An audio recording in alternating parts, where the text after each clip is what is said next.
Awesome.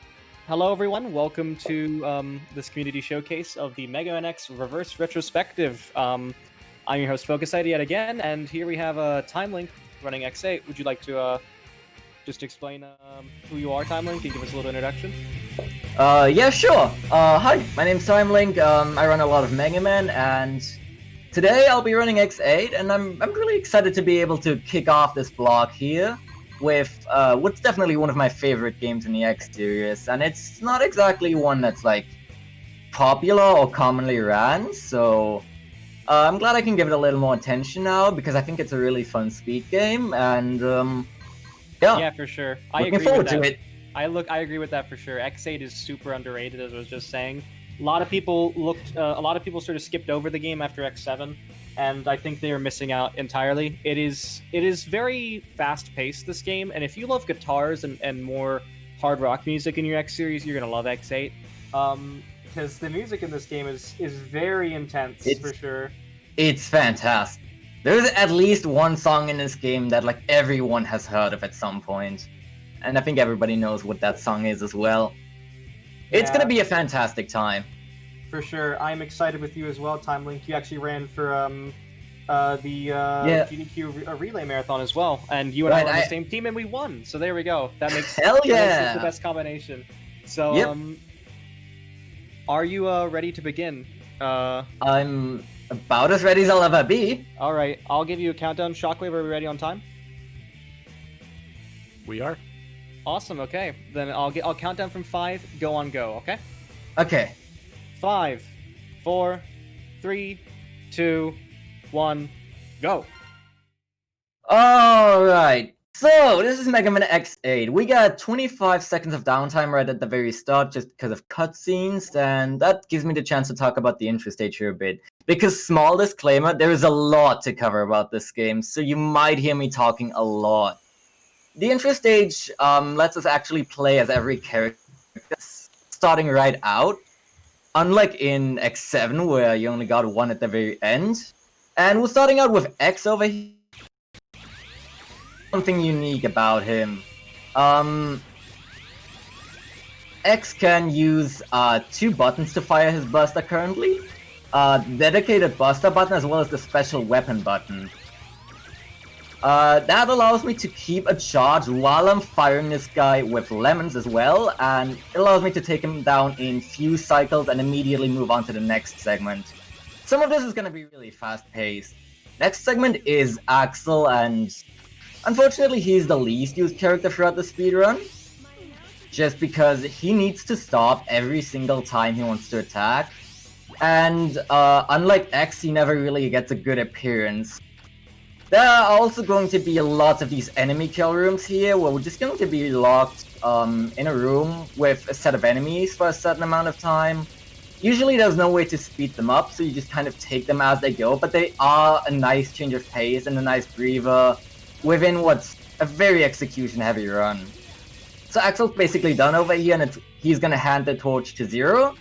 And Zero's going to be our MVP. He is basically the main character of this run. Gonna fill up the double attack gauge here and use it on this guy because it's mandatory. Even though It's a very weird thing. They just is like, here's a tutorial. I want to make sure that you use the double attack every time. You must use it here. It's kind of a weird way to put it, but the double attack is a unique feature to X8. Really neat one as well. Yep. It unfortunately takes a whole bunch of time, like 10 seconds, but it deals 16 damage to the entire screen, and we needed to use it to progress here. Now Zero's main form of movement is going to be this fast dash chaining on the ground, which is going to look weird at times, but I promise this has been tested at least a bit. And his main form of combat is going to be the air slash. We're also going to see this a lot on bosses, because on bosses, it's one of the weapons, or one of the combat techniques that inflicts the least amount of iframes after a given amount of hits.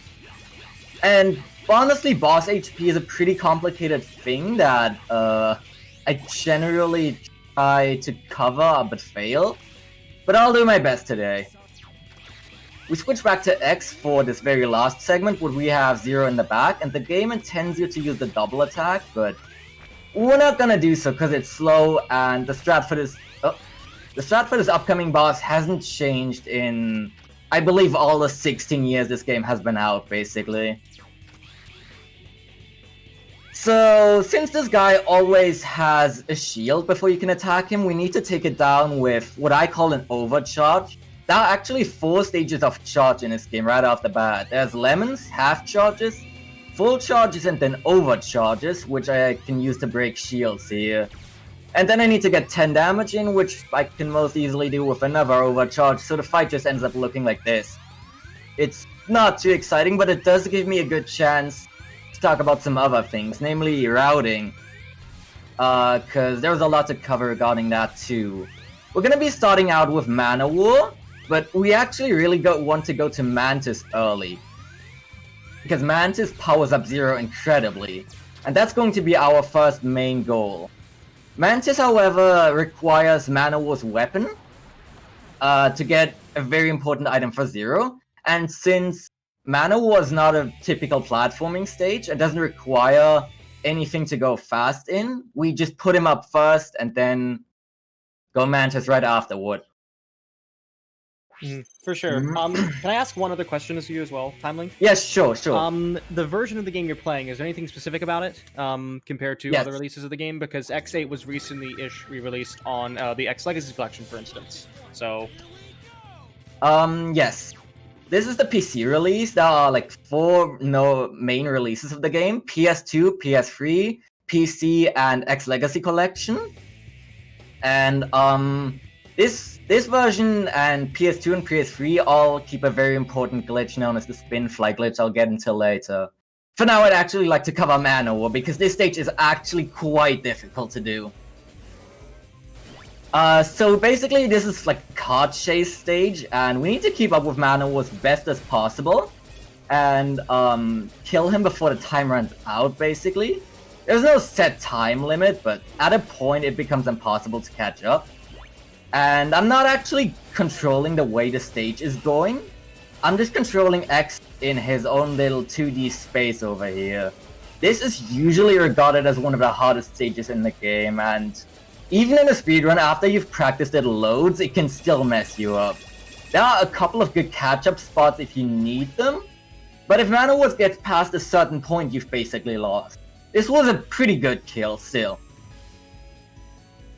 Absolutely, that was really fast. I remember spending so much time on this. Yeah. It's regarded as one of the worst stages casually. As far as bosses go, X8 likes to do its health calculations in multiples of 8, ironically. Bosses usually have 64 health, and after 8 damage they get iframes, with the length varying based on the damage source. And then at 16 and 48 health lost, respectively, they get other longer periods of iframes, and it doesn't really matter what you knocked him into, like what weapon you use to knock them into for those 2 phases. So we're going to be making use of that later, by making use of weaknesses, which would otherwise inflict a lot of iframes, and weaknesses also, ironically, constantly inflict 8 damage. It's kind of interesting how it works out, but actually, it's very complex at a higher level if you want to get a really good time in this game. So now we beat the stage, we got 3,000 rare medals, we get one for each stage, and I'm actually going to be using this right off the bat to buy some things in the shop. Because one of the things I like about this run is that it allows you to take a lot of safeties. And this being a showcase kind of run, I'm going to buy 2 safety life bottles in here, which act as like water sub-tanks, basically.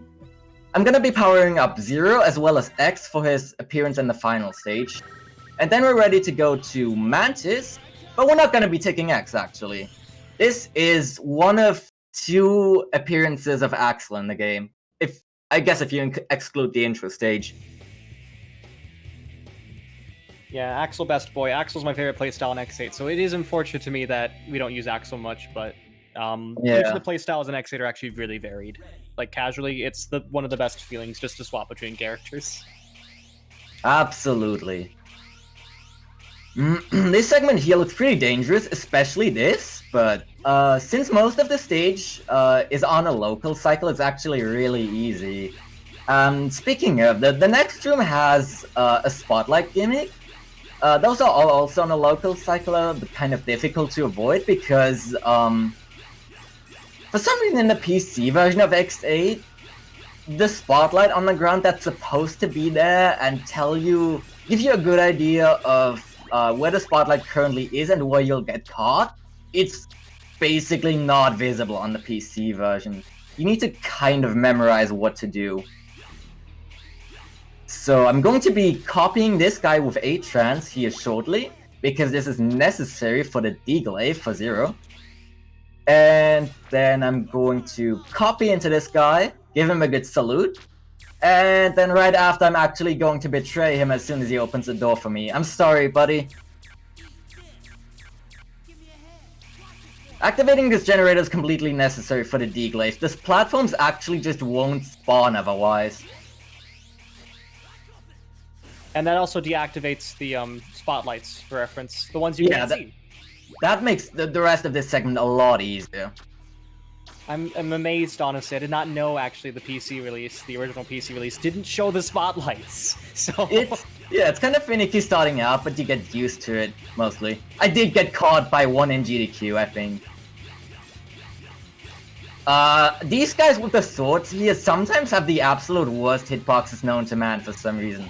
But this game has a weird exploit of sorts where if you stand on the spot where there's a healing item in one of those enemy rush rooms, you'll actually get healed like instantly after you've finished a rush, and then again as the health pickup spawns, so you get healed twice, which is especially useful if that goes wrong. Now Mantis over here is honestly one of the hardest fights in the game, probably, at least for me still. To do fast and to not make myself look like a fool against. Because every attack of this boss inflicts the big knockback, and he's very unpredictable. He can lunge at you, he can jump, he can get on the walls, he can have a weird hitbox, he can cover the air in projectiles, he can cover the ground in projectiles, he can do all kinds of nasty stuff. And you always need to be close to him as well to get good damage in is the problem. And correct me if I'm wrong, isn't the boss setting their boss room different now that you've turned on the generator? A bit, yeah. You can just see better, but there's no actual big difference. Hello. This is one of the bosses I actually do sometimes still have to use the life bottles I bought in the shop earlier for. I usually cut them out, but yeah, again, for a marathon setting, they are very good to have.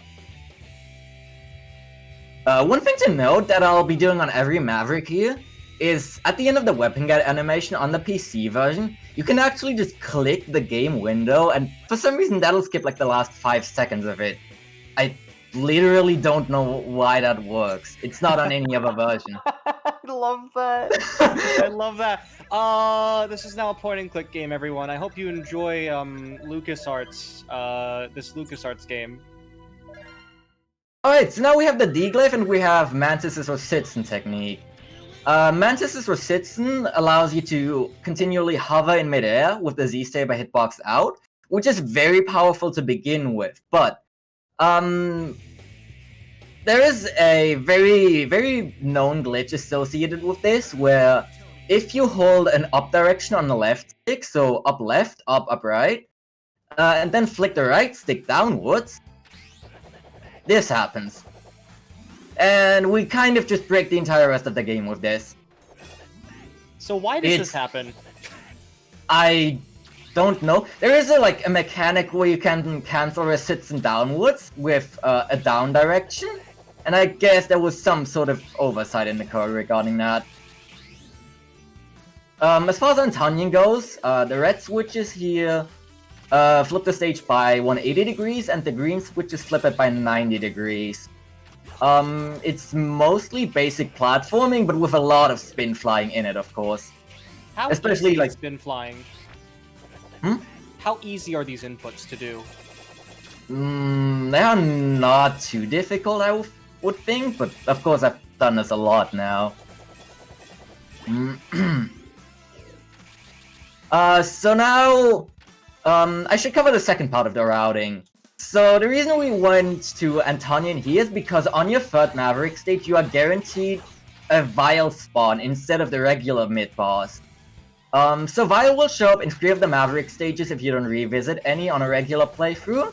And he's guaranteed on your third, and then just kind of based on the route you take. So it's not like every third stage or something. But with the route we take, we always fight him in Antonian, Trilobite and Rooster. And those stages happen to have the longest mid-bosses, so that's why we're going this specific route. Now, Antonian himself, this is kind of difficult to explain, I'll do my best, but I mentioned the 16 and 48 health thresholds earlier. Just before I hit those, I'm going to try and use the weakness. Because the damage is not capped at 16 and 48 respectively, so I can knock him a bit below that. And it's especially important for the second threshold, because it means I can finish him off with like a single slash usage, instead of a double slash usage plus spin, or just a double slash usage, like 2 double jumps. And you saw that right there, I only did a single slash. Meanwhile, like, I haven't even gone over this yet, but the D-Glaive's hitbox is actually so big that usually we can get easy double hits, like 4 damage per slash instead of the 2 we got with the Saber. So I can actually do a whopping 8, which is an 1/8 of the boss's health with a single double jump. That probably... Sorry, I covered all that very quickly. That might not have been very understandable. No, it absolutely was, actually. So basically what you're saying is that the D-Glaive, the weapon you got, which is the Long Boy, it's the Long Boy for those who are unaware, the D-Glaive, it has a larger hitbox, so much so that basically the game doesn't really register the hits the same, and so it can actually register 2 hits in 1 slash, which basically means like 2-4 in 1 slash, then you double jump again, then 6-8. Yeah, that's what I got from that. pretty And much. also, sometimes that can lead to you actually getting over the threshold, as you mentioned, where each of the bosses have their sort of phases, which means you can end the final one early. Yeah, we only get over the threshold with weakness usage because those always do a set 8, and not like 2-2. But yeah, Pandemonium over here. Best song of the game. Is probably one of the most affected by Spinfly, as you can see right here. And it is actually technically faster to do... I've never watched an X8 run before. I love this game, but I've never watched a 4 run before. It's amazing. It's technically faster to do these starting sections on the ground because you get the faster dash speed as well as some of the speed from the conveyors, but I've never really learned that, and it's only like 5 seconds, so I didn't really bother with it yet. Oh man, it's so unfortunate. The re-release of this game actually did remove this, alas. Yeah. Which is unfortunate. They also removed quite another useful one casually, which is the underflow glitch for the what are they called? Oh yeah. The gems? Are they called gems? What are they called? Rare medals. Yeah, medals. Yeah, there's an underflow glitch that you can do in a certain stage in the PS2, PS3, and PC versions. Can't do it in X Legacy Collection. Yeah. Quite sad, but PC version is relatively easy to get your hands on, and there is an alternative for X Legacy Collection players that I'll probably go over in like, what, 20 minutes or so? I think we're like 20 in. Yeah, we're at 17 minutes in. 17 minutes in. Alright. I actually have a backwards compatible PS3, so if I want to learn that game, I mean, there's no reason to. The PC version is slightly better, but how are leaderboards split? Are leaderboards different for PC and PS2? Yeah, leaderboards are split between all versions of the game, so PS2, PS3, and PC. Basically, nobody runs PS3 because you have to get the Japanese PlayStation Network release of the game, but they are all separated, and PS3 is, I think, a little bit faster than PC. Then PC is obviously faster than PS2, and then that's faster than X Legacy Collection just because it has Spinfly. Yeah, which is surprising because X Legacy Collection does load pretty fast. Yeah. It just is so much time saved. Interesting, I still have to look into. I think if you're running a PS2 disc on a PS3 that's backwards compatible, I think it's faster than It's not as fast as PS3, but it's still significantly faster than PS2 alone. Uh-oh. Okay, this is not going according to plan. So I was going to say something to the extent of, Pandemonium has a very big hitbox, which means you can stay pretty far away from him and still win the fight pretty well. Which is necessary because his physical attacks do a lot of damage, and I wasn't exactly following my own advice and just got pummeled into oblivion. Ooh, that was I'm glad close. I was able to save that, actually. Yeah, because X8, unlike most the X games that came before, X8's actually relatively hard compared to like X7, 6, and 5, which gave you continues pretty generously. This game you have to buy continues in this game. Yeah. They refresh up to 2 every time you exit a stage. Nice metal count, by the way. But yeah, if you want more than 2, you'll have to buy them. They are not in stages or anything. Alright,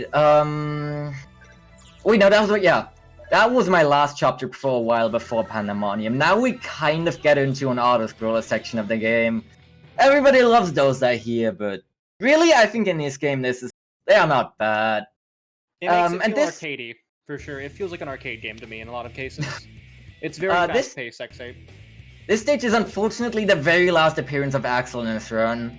Aww. This is the last one I can reasonably take him into without losing too much time. I love that you're like me, because I would totally be like, I want to play as Axel. Please let me use Axel. Yeah. Because in this stage, I can make use of the fact that Axel completely halts his momentum whenever I press the fire button, and I can do wacky stuff like this to just make the auto-scrollers more exciting. Because what usually people do is they just stay on 0, and they just spin fly in the top left corner of the elevator here, and they just get through this entire first section unharmed. But I think that's boring, and it wastes me like 2 seconds maybe to get Axel here and just have some fun. That's just it. The swap is it, really. The only time lost. So yeah. This is actually also a weapon in X7. Actually, the one you were using was grenade launcher. We do actually see that in X7 as well, which I actually didn't notice until right now. Oh, it's literally the same weapon. Yeah, Axel gets a really cool set of weapons in this game. Like, he gets the gun, he gets the black arrow, he gets like the grenade launcher, and he also gets an ice gatling as well as a flamethrower later. It's actually really cool. You do see more of Axel in the 100% though, because a lot of the 100% category does require you to have certain characters with certain things, so you do see more of the trio as a whole. Yeah, that's right. This room is like another one we can really speed up. There are 16 of these, and you just kind of gotta do whatever. So you can like do the metronome here, the back and forth. You can spin the gun around. You can just do this, I guess, if you want to be robotic. But I just like to have fun here. I don't care if it wastes me like 2 seconds. And this room is probably the most infamous part of the stage, the spike room. There are spikes literally everywhere here, on the ground, on the ceiling, on the floor, on the walls. And it's very deadly. I have even died here somewhat recently, but I'll be taking it a little slowly here. Alright, there we go. So again, we manipulate Vile to come here because we'd have to deal with like 24 of these light bulbs otherwise, I think. And I think it's like the 3rd slowest mid-boss in the game. Also, yeah, Vile takes 16 hits, so that's optimally only 4 double jumps. And then we get, guess what? Another auto-scroller. This time we go up. No, we don't. Never mind. No, you go up not at yet. the end. We go up at the end. That's actually something I'd like to cover right here. And that's the fact that there is a very viable Yeti 4th route in this game. And this Yeti 4th route actually helps a lot with Rooster, shaving off time, that is. Because Yeti 4th, well, what it does is pretty obvious, and the Vile spawns are actually the same across the run, because Yeti does not have a dedicated mid-boss chamber. So you get the ice weapon, which cuts off time of this Vile fight, and the Rooster fight, and you also get Shock Absorber 1 stage earlier, which I'll go into later. So you might be asking yourself, well, TimeLink, why are you not using Yeti 4th? Why are you using Panda 4th like a 2015 runner? And the answer is I'm lazy, basically. That's it.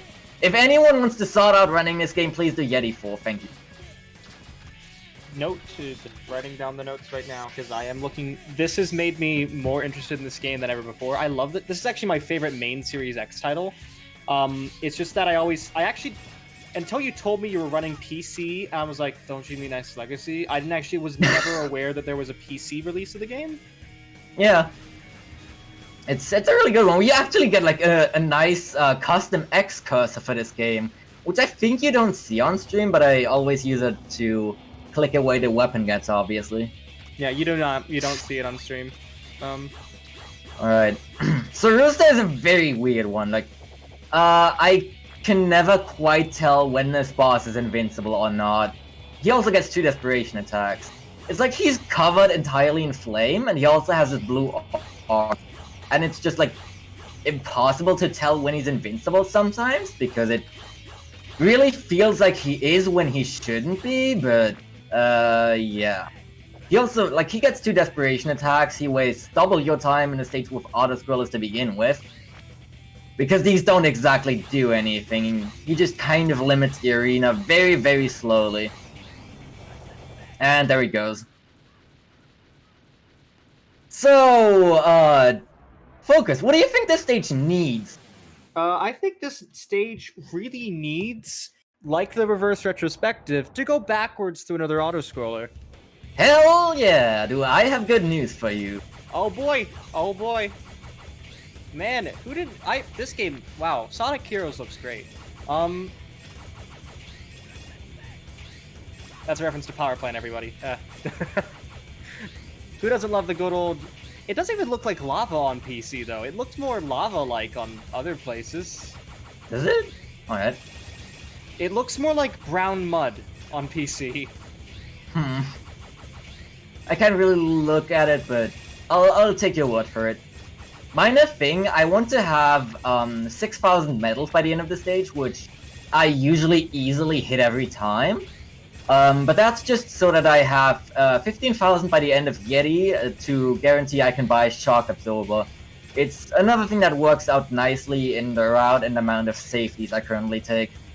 I did have to spend some extra for the second life bottle, but it should really matter. I'm already nearly at 6,000, yeah. There we go.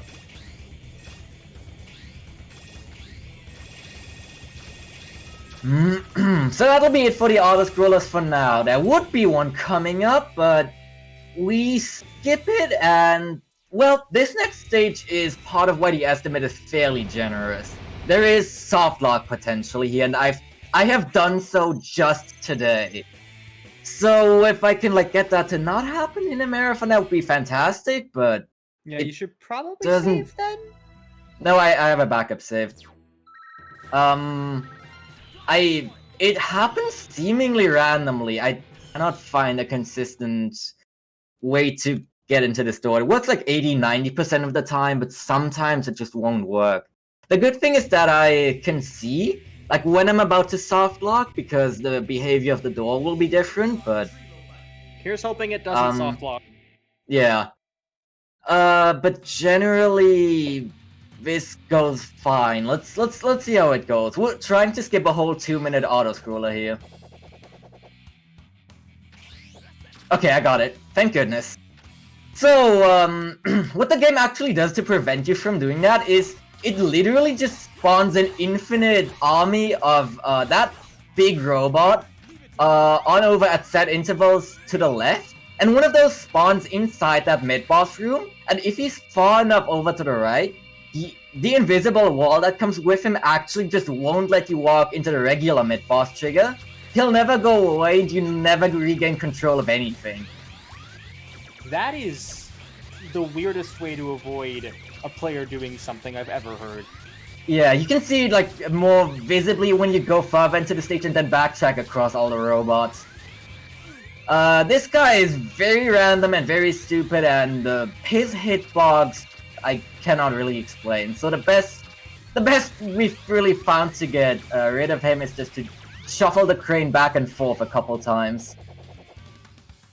And we skip the door, but we actually cannot do so until he dies, which is weird.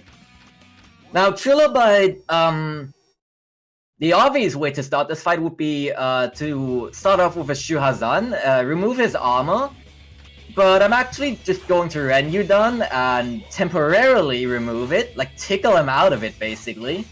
And doing so saves me his ridiculously long sliding across the floor with lots of iframes. It does have the chance that he'll try and get back into it, but generally on average it's still faster to do this.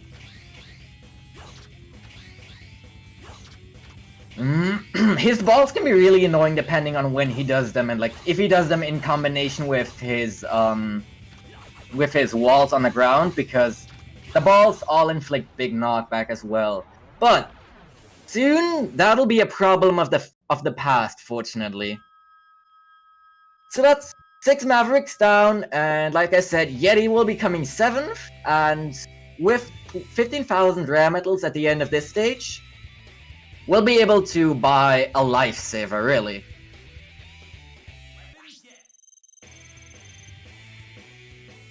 Alright.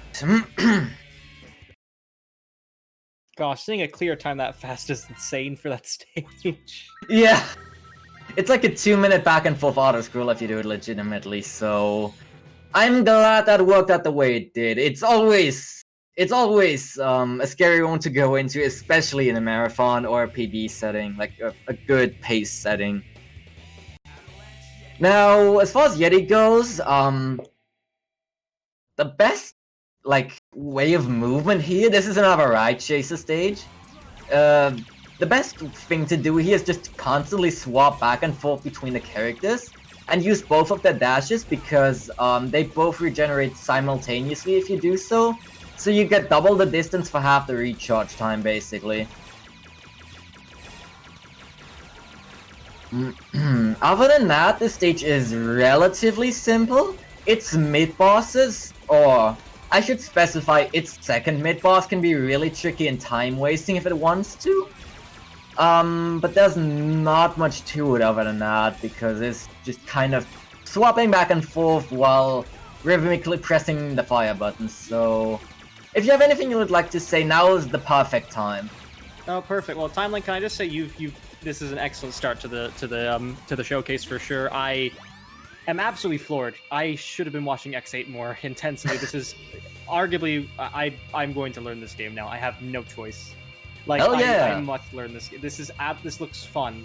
It is. It really is. But you were saying? Sorry. If anyone wants to get into like X8 or really any of the X games, then you can always search the Mega Man leaderboards page, like the RTA leaderboards, for the invite link to the official X Series speedrun Discord, and you'll be helped out right there. It's full of amazing people who've helped me learn these games as well, helped me push for a top 5 time in this game. Yeah, it's been amazing. We will actually link the server at the end of the event, because yeah, that's where fantastic. Hey, that's where I knew all the people that I got this marathon idea from, or this showcase idea from. Connections. But no, it's a really good server. There's a lot of good support. I would argue there's more support for the SNES trilogy more than anything. They're the most active ones. But every single one of the games is still active. Heck, sometimes we still get people saying, "Oh, I want to learn a command mission." We're like, "Okay, cool, wow." Happens from time to time. But yeah, absolutely, the X Series Discord's wonderful. I also want to mention that, of course, if you're here, welcome everyone, and also know that we here at Fastest Furs, we are a team of furry speedrunners, and we have an event coming up in just about a week with Fastest Furs Fall Festival. And that'll be supporting Trans Lifeline, a wonderful charity to support during Transgender Week of Awareness, which is great. And we have a lot of games in the pipeline for Fall Festival. It's going to be an absolute show, and we will have X representation in the form of X7, which I'll be running on the final day. So there is more X in our future for at Fastest Furs here. Right, I hate to interrupt you, but if I may, this mid-boss here is the single most difficult part of the stage. Unlike its little brother we fought earlier, this guy has a lot of HP, He's very aggressive and wastes a lot of time if you don't get him in a single cycle. And he also starts out farther away from you. I want to be using Zero to pretty much solo this fight, because Zero's crescent slashes on the bike actually do a whole lot more damage than X's regular buster shots, but this is not going too well. So he might get away from me. Yeah, he's already got the free pot smoking, so I'm close, but sometimes if he's too aggressive, you just cannot really do anything. It's unfortunate, but it's like 20 seconds or so gone, but hey, the estimate is generous. We still got all night for this.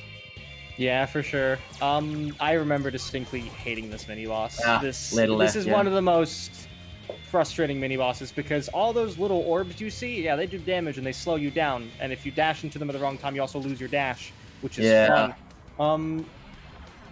Right. Now I'm going to be flying up here and getting Shock Absorber, and this is not something you would see in a 2015 run. That's the rare metal that gives 0 Shock Absorber in the shop. Again, costs 15,000, but every single one of those is worth it, I assure you. It is so good. As for Yeti himself, he's relatively simple usually. Does big knockback on contact damage, but, oh, hello. Usually starts off with this pattern where he kind of stays in the air for a bit, then goes underground for a Shoryuken move. Can freeze you if you're not prepared, but, generally not a big problem. Gonna let Zero rest in the back a while longer. This is a viable strat. Like switching to X in like boss invulnerability phases and starting off with an overcharge. Although I generally only use it as a backup thing. So now we've got 15,000, and I should mention what Shock Absorber actually does. Knockback is now a thing of the past for Zero. Any and all of it. This helps us so much in all of the coming stages. And I only figured this out like middle this year basically, when I was asked to join the relay, but it has made like running the final stages of this game so much easier. So we're gonna be buying it over here, 15,000. We are almost empty now, but the Sunflower, and in the boss fight right there, it's already going to pay off so much. Sunflower is basically a big sequence of training chambers, and at the end of each, you kind of get like an evaluation, and the game will either give you a top, a middle, or a bottom dot, depending on how you did. And at the end, depending on like your sum of dots, I guess. I don't know exactly how it works, but the game gives you a reward based on how you did, and we actually don't want to do perfectly. So we use this training chamber, which is timed and takes the same amount of time every time, to only get a middle ranking, and then from there on we try and get a top ranking in every single other one, because we need to actually do those fast. And if you have like all the top dots at the end, you get like something that I think allows you to create metals while walking, which is perhaps nice for casual people, but what we are interested in is the reward for 5 or 6 top dots and no bottom dots, and that's a sub-tank. And this is actually routed in at the very final boss, so it's pretty important to get. So after I meet the middle requirement for this chamber, you saw the number turn yellow. I'm actually just going to fly up here and enjoy my time off. Yeah, so if I remember correctly, the reason why we're not going for perfect is because that unlocks the secret boss, correct? No, I thought I just explained this. The reason we're not going for perfect is so that we get to pick up a sub-tank at the end of stage instead of another rare metal that we don't need. Because the sub-tank will... It's fine. The sub-tank is a vital part of the strategy against the very final boss. Because I swear there was a fight against Cutman, if I recall. There is, but we unfortunately don't get to see it in the speedrun. I think you need to get all top dots for that as well. That's why I thought you were skipping it, my bad. Yeah, no, I guess it's part of it, yeah. You're right. But the sub-tank is the bigger part, so if I actually die twice, like in the middle of any of these chambers, somehow, I will actually get a bottom dot and I won't receive the sub tank. And this happened to Kokuns in... Nice and Koji. This happened to Kokuns in the relay. And he didn't get the sub tank and had to go up against the final boss with only like a life bottle, I think. It's a whole lot scarier. But yeah, here you really do get to see the power of the D-Glaive as well. And just like the raw power of spin and being able to multi-hit with this gigantic weapon incredibly rapidly.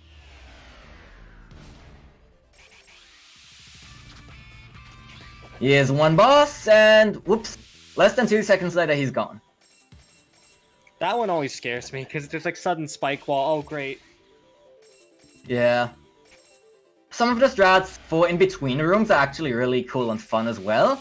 The next one always scares me because it's the one with actual spikes in it, and this is the one death my current PB has, this room.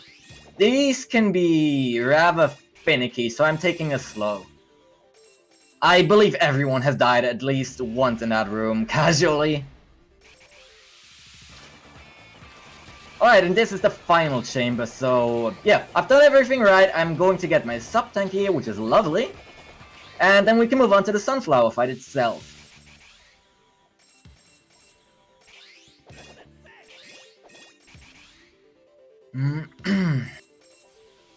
The game also supplies you with a full heal and a whole bunch of rare metals, which I will still need later. And here's where you'd fight Cutman if you met the requirements, I think. We confirmed in the chat that that was just get all top ranks. Right. As for Sunflower himself, this fight is heavily dependent on luck. You want to get him to spawn somewhere low where you can easily reach him, and you want him to not do the trapping orbs attack. You want him to do some variation of lasers, because you can just tank it with Shock Absorber. Now, if I get lucky enough spawns in this in-between phase here from 16 to 48, Sunflower will not rearrange the platforms again and will immediately go into desperation. That's what's called a one cycle for Sunflower, and that was literally perfect. I am not going to complain about that. That was a... that must be a really good split then. I don't have a time or anything up open during like marathon showcases and similar things generally because it makes me incredibly nervous, but I will go back. I will go back later and retime this and see what time I got. Absolutely, I think that's actually a good. It's a pretty good run so far, I gotta say. Yeah, don't even think about the time. Just you've been doing absolutely wonderfully. Let me tell you this. This has like been the best opening I could have ever imagined. So thank you. Hell yeah, I'm glad to be of service. And now, this is probably what everyone's been waiting for, let's be real. So 5 cutscenes later here, we finally get to enter the stage with one of the best soundtracks in like all of Mega Man. This is easily one of the most memorable ones, the Jacob Orbital Elevator. And I'm sorry about this, but I would like to talk over a lot of it, as good as this music is. Because that's something I did really want to cover, and that's, for X Legacy Collection players, there is still a very viable route. It's known as the X route, and instead of buffing up 0 to the maximum, it essentially does the same thing with X, which requires a little more going out of your way for, but it's a pretty interesting and unique run on its own. So, how it starts is you actually go to Sunflower and then to Yeti, because you get, I think it's the Hermes head parts that speed up your charge time drastically, and then later you revisit the intro stage and get the Buster Hermes parts, and you should not be alive, hello. You get the Buster Hermes parts, and then you can dish out full overcharges in literally no time whatsoever. And you can melt bosses with that instead of the D-Glaive. And this route was shown off during the SGDQ 2015 run of X8, I believe. That was a freeway race with 2 0 routes and 1 X route, if I remember correctly. And it's about 2 minutes of difference, but it is a very viable route to take if you don't want to, or if you cannot bother with any of the cool Zero stuff. And there is another, like, even more obscure route that I think, like, only one person does, and that's Tsukimo's. Which was shown off during the relay as well. And it does Mana War Mantis as usual, but then it puts off Antonian for quite a while, because the route's main focus is actually the Kaiser Knuckle, the weapon with the highest DPS in the game. And it goes out of its way for that as well. It needs to do Trilobite as well as a revisit to the intro stage in order to get the Kaiser Knuckle in Antonian. But from there, the run really speeds up, and like especially Tsukimo's refights in a relay were an absolute pleasure to watch. It was really interesting seeing him do that, like at the tail end of such a big format. Just wanted to have that put out there. Until we reach the end of this, I suppose you can enjoy the music.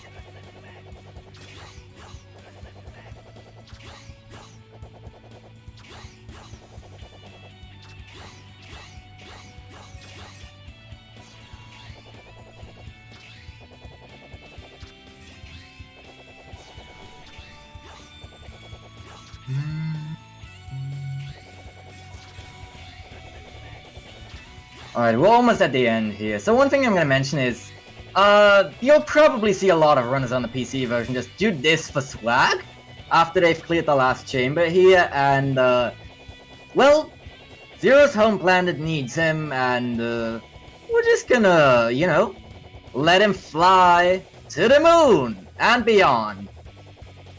Unfortunately, this saves or loses no time. It's just the elevator still needs to go into place normally. We just get a nice view of the incredibly pixelated stars over here, but it's always an incredibly fun and swaggy thing to do. As far as Vile goes, like I said, his weakness is ice, so I'm going to be doing a double slash here, and then ice. Oh, that was 2 double slashes, good job. And then ice, and then hopefully the same for the threshold right here. I'm very low. Okay, that did not go the way I intended, but this will still be fine. Vile is relatively easy. For this attack, I just kind of spin fly into space, because there was actually no ceiling here, so I keep gaining height. And then I use a visual cue as for when to drop down, so that I drop down exactly when Vile's lasers disappear, basically. And there isn't like an alternative to this, and that's taking Axel into the stage, murdering everything with ray gun, and then at the end dodge rolling under Vile's lasers. As much as I would like to do that, I would have to murder everyone's ears with ray gun to do so. So you just be glad you got to listen to Jacob instead, as much as I love Axel. So now we're moving into the refight of the game. I'm going to buy one more life up for Zero in the shop here, and I will do another shop trip after refights as well. I do quite a lot. For someone who eventually wants to get below the hour, it's probably not the best thing, but hey. I can always just excuse it with the fact that we are in a marathon setting here. So, refights. A bunch of these remain unchanged, but fortunately a bunch of them got a bunch easier, including the very first one coming right up, which is going to be Trilobite. Now that I have the Shock Absorber for this, I don't need to worry about like dodging his balls or his walls. I can just kind of stand there, tank all the damage in the world, and get him down when he's out of his armor really quickly, so he rarely even gets the chance to go back in. Not really worth using the weakness on either for any kind of threshold shenanigans, because it sure has done, and it just takes too much time to execute. But there will be a very interesting fight coming up shortly where there'll be lots of wacky shenanigans involving that. It's probably one of the hardest ones to explain, but I'll do my best when it comes up. For now, I'm going to heal, because you get, with this game being as nice as it is, you get a full heal, in between every single battle. I'm gonna be taking like full advantage of that for the most part. Mantis over here is a nightmare in his original stage, but he's a joke now. We have so much further better range, and we can take him down so much more quickly. I can stay on this and see what he does, and like actually not look like an idiot when fighting him. Again, weakness is just too cumbersome to use. It's Tensho Ha from Optic Sunflower. That weapon is never used in a run, sadly. It's not an X game without a completely useless weapon. You said it. Alright, next up is Rooster. It doesn't really matter which order you take this in, but the refight chamber is actually fairly awkward, so I have my own pretty much set order for these. Rooster, I can now do Ice for both the 16 and 48 health threshold, and then hopefully for the ending as well. Because if he gives me the right pattern, there's something really swaggy I can do at the end. I would like to point out that if he gives me this pattern, he wastes all that preparation from the first Desperation attack, because he literally locks his own fire in between two raised pistols. Like, GG.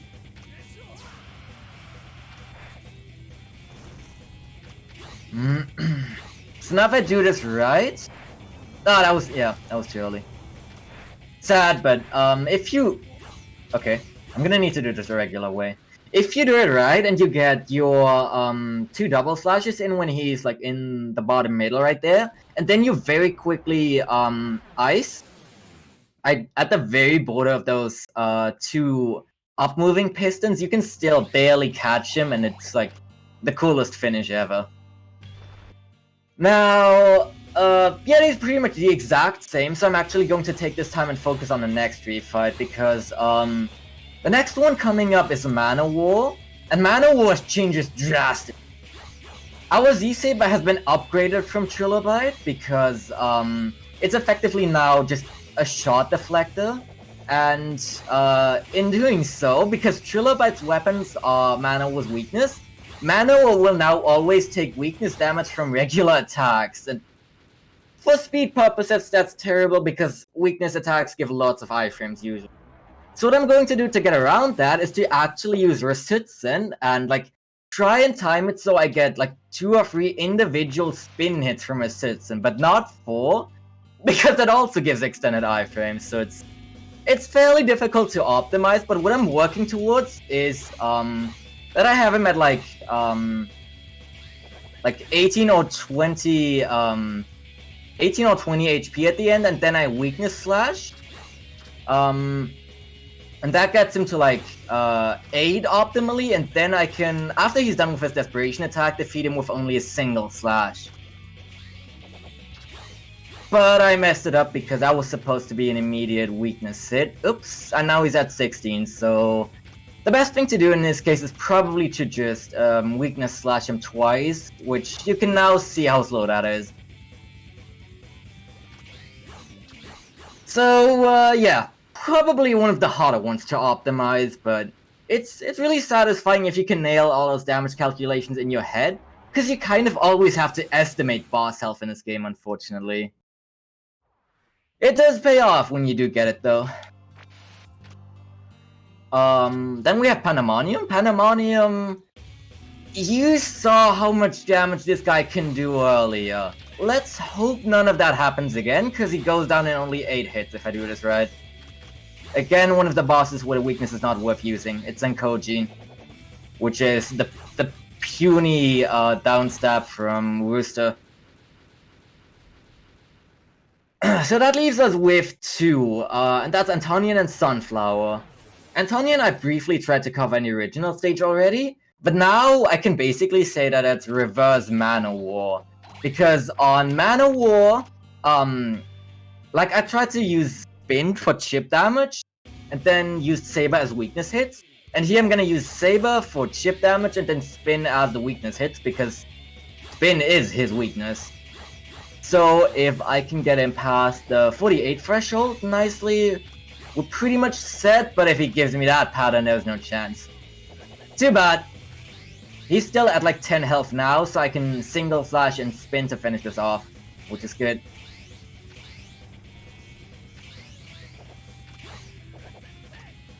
Alright, there's a lot of room for tiny optimization like that if you really get into this game and look for a way to improve your time. I suppose I still have a ways to go as well, but I would like to say that I'm decently knowledgeable about this game now. Sunflower is the exact same as previously, just luck basically. So if you want to get a last word in before we get to the actual boss, now's the time. Absolutely. Well, I have nothing else but to say, but really just thank you. This is incredible. Well, this isn't the final boss of this area, is it? Or do you mean of this area, not of the game? This is the after this boss, we'll fight the stage boss, and then there'll be one more stage before we get to the very final stage. Yeah, one of the hardest stages in the game. He saw the trapping orbs preventing me from getting him down to 16 in time, so he reshaped the platforms again. Which was mildly unfortunate, but hey, I at least got to show off what it was supposed to look like with a really good pattern earlier. I didn't even mention this across the entire run, but how good your damage output is with the deglaive highly depends on your positioning as well. You need to learn to set yourself up a very specific distance from the boss away usually. Yeah, because I'm assuming what you're doing is essentially you're just barely hitting that end area, or what's it called? Yeah, you're barely You're like using the very edge of the hit detection to get multiple hits. No, I'm basically lining it up with the middle of the boss so I can get the double hits consistently. So like the hitboxes stay in each other for the longest time. I see. This actual boss, guys, look, it's Sigma. It's gonna be the end of the game, but in reality, with Shock Absorber, he's a joke. His pattern is completely preset, and I don't need to go out of my way to dodge literally anything here because I'm literally standing in fire and it's not bothering me. It's honestly such a funny ending. But surprise, surprise, it was a copy bot because, you totally couldn't have guessed that from all of the Mavericks being copy bots in the stage as well. And we get to move on to the actual final stage. So like I said, I'm going to be doing one more shop trip here. Because this is finally the one stage that X actually has an important appearance in. And he does need to be prepared for that. And I will also buy my life tank from Sunflower finally, because it's completely essential for the very last boss, like I said. So, if you've played this game casually, you probably remember the stage fairly vividly, and you probably don't remember liking it. Because, some of it is frankly ridiculous.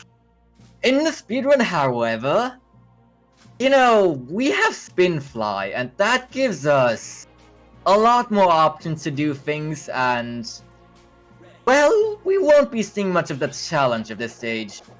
So for starters, I'm going to fly across literally the entire moon's surface here, use a visual cue for when to drop down, over here, and then I can technically soft lock here, but really, it's incredibly unlikely. I have to be, way overshooting and not pulling back at all.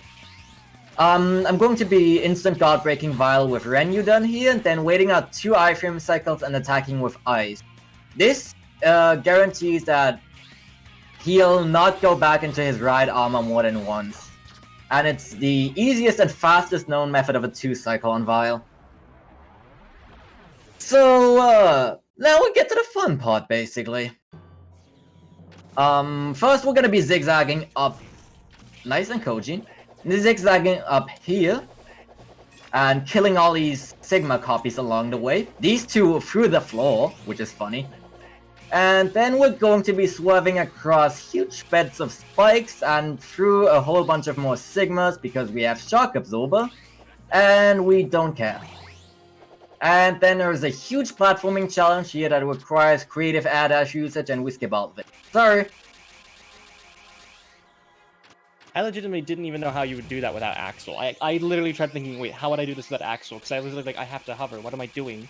You need to get really creative with the air dash. I think I was spoiled a little on it, and it was easy for me because I did a bunch of I Want to Be the Guy before I played this. But something more important. Sigma, hello.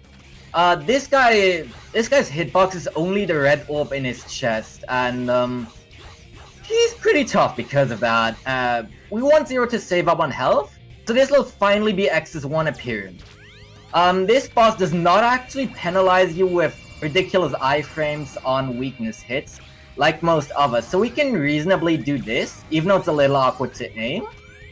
And if he just doesn't give me the wrong attacks, meaning the overhead sword swing, then we should be golden here. And this is looking very good. That was a very nice Sigma fight. I could not ask for anything better in a marathon setting. Fantastic. So Zero still has a bunch of health left, and we're coming up on the second to last boss. You might not know this guy because I skipped every single cutscene, but this is Lumine. It's actually not Sigma this time, and it's this guy with the 8 Chaos Emeralds instead. He has the power to copy every single Maverick's Desperation attack. But unlike the Mavericks, he's not invincible during all of them, only 2 of them. Those being Yeti and Rooster. So, during all of us, I want to be hitting the necessary health thresholds for him to stop them and advance to the next phase as soon as possible. That's all there really is to say, technically. Usually he dies during the Antonian phase, but I have gotten him before that. I need to be a little conservative here because I do want to save my life tank, and I took unexpectedly much damage from that.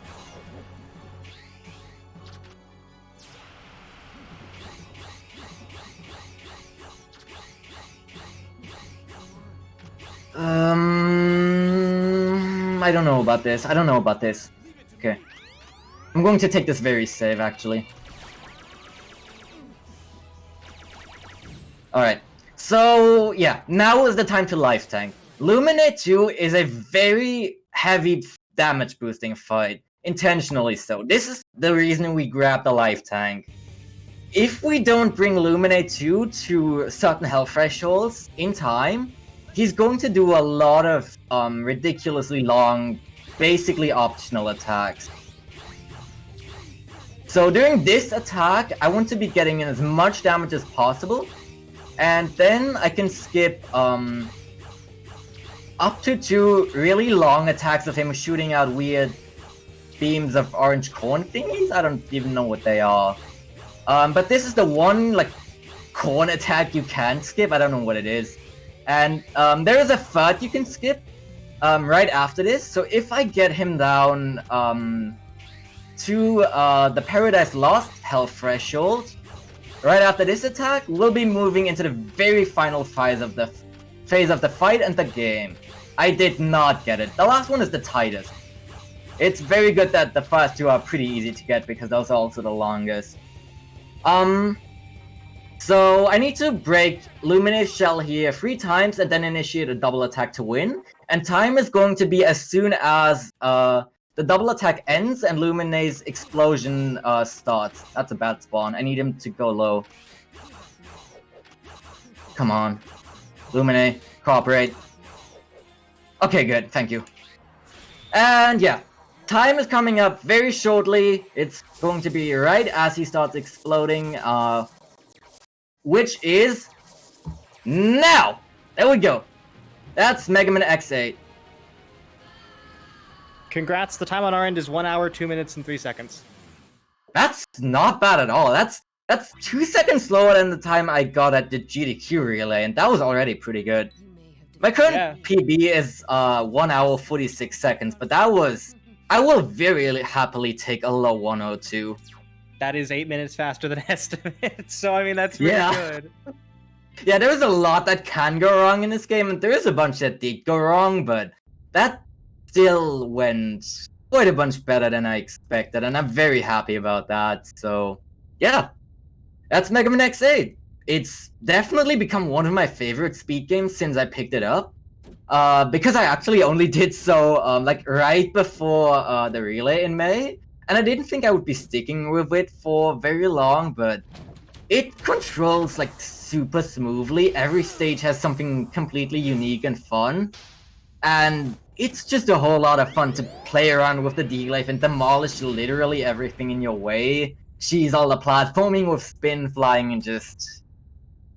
I think it's a very fun run in general, and if this interested you in it, feel free to reach out to me and or the other runners in the Discord, and I'll happily help you get started with it. Yeah, I just also make sure, please go follow TimeLink. I just posted their Twitch in the Thank chat. TimeLink, that was absolutely incredible. The unfortunate thing with X8 is they left us on a cliffhanger here. Yeah, and I don't know if I want to mention this. I will. Spoilers. There is a hint that if you beat it, if you beat Lumine as who Axel, you defeat the boss as, or yeah, the final character you're as, this ending cutscene changes. If you finish it as Axel, it reveals that Axel still might have a piece of Lumine in him, and we don't know what that means because they literally never solved it. Capcom is great with cliffhangers. But yeah, this is actually Zero's ending cutscene, if I recall, because you finish as Zero. Yeah. All right. Very happy with how that went. I think up next we have Mega Man X6 by 8-Bit, which is going to be another very unique run. It's a completely different era of X series, and it's Broken definitely Zero. one of the most difficult and impressive runs at a high level. So it's if you like Zero, which is funny. If you like Zero being overpowered in this game, definitely go and check out the next run as well. It'll be coming up very shortly after an intermission here. Yeah, for sure. TimeLink, I really can't thank you enough. That was amazing to watch. And yeah, thank you for having me here. That was really good. I really enjoyed the opportunity to be able to show this game off, and I did better than I would have expected. So I'm very happy. Thank you. It's a very hard game as well, so I'm honestly impressed with how well that went.